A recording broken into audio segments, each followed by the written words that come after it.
Hello, Bramer County, and welcome back to Deciding Iowa. I'm Dr. Sean Ellebrook, and I'm a cancer scientist, biochem prof, and House District 57 candidate. And I'm Dr. Emily Bavers. I'm a physician, mom of 3, and a health advocate. So we're probably in the final stretch for the Iowa legislative season. Little relief there, probably.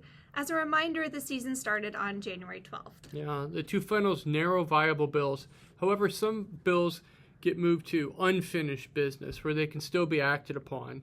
Appropriations-related activities will continue until the legislature adjourns. Let's talk about a bill that we first discussed on March 16th, just a few days after it was introduced in the Senate. We mentioned that it could lead to increased health insurance premiums for Iowans, and it's now already been moved into law with incredible speed. You know, I feel like we're in the upside down. Last week, on March 25th, the governor already signed House File 2739 into law. That's right, the bill moved from introduction to Iowa law in just 12 days. So basically, this bill imposes additional taxes on health maintenance organizations in Iowa. Health maintenance organizations, or HMOs, are insurance programs that use basically a primary care provider and then a network of other providers to try to keep premiums and costs low by focusing on access to preventative care. You know, Iowa's privatized Medicaid system relies on these HMOs run by private insurance companies to provide care to those who don't have employer-based access or privately purchased plans. So it's fairly important to the health of Iowans. Exceedingly. And recently, the Medicaid Forecasting Group projected that Iowa's Medicaid system would have an enormous shortfall next year of $91 million, with larger deficits of $161 million to follow the year after. Just another budget shortfall because of mismanaged, short-sighted policy decisions. Agree. With House File 2739, the legislature voted to actually retroactively raise the tax rate from January of this year through September of this year, and then bring it back down in September.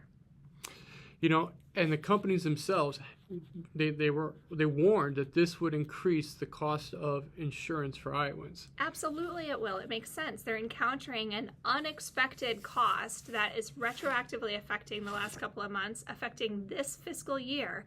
So yeah, they're going to pass it on to consumers who are the patients that need health care. You know, I know that Iowans cannot afford to spend more on health care or health insurance. Right. You know, expanded access to Medicaid is meant to reduce the number of uninsured who have no access to preventative health care. Yeah. You know, recently a national nonprofit, KFF, asked Americans whether they would continue to purchase their health insurance if premiums went up. Guess what they said? You know, 50% of people reported that if their premiums went up, they would just go without insurance. Not shocking, but more bad news for hospitals and clinics who exist to serve patients, but can only do that if reimbursement dollars are coming in to cover costs. All right, it's pretty clear that Iowa cannot afford to lose more access to health care. This is neither a fix nor a long-term solution. I think that the legislature just introduced this bill on March 13th, then passed it 12 days later, to basically try to look for a quick fix for these projected deficits. You know, they're scrambling to fix their mismanagement of state finances. More evidence of this lies in the fact that this bill also authorizes a transfer of $347 million from taxpayer relief fund to cover Iowa's deficit. Yeah, more dollars flowing out of the surplus that the majority has been flouting. This is the kind of nonsense I'd expect from a teenager learning how to use a debit card. Pretty much. Not from our elected officials. You nailed it. Expect rocky roads ahead. But until next time, be well, Iowa. Be well.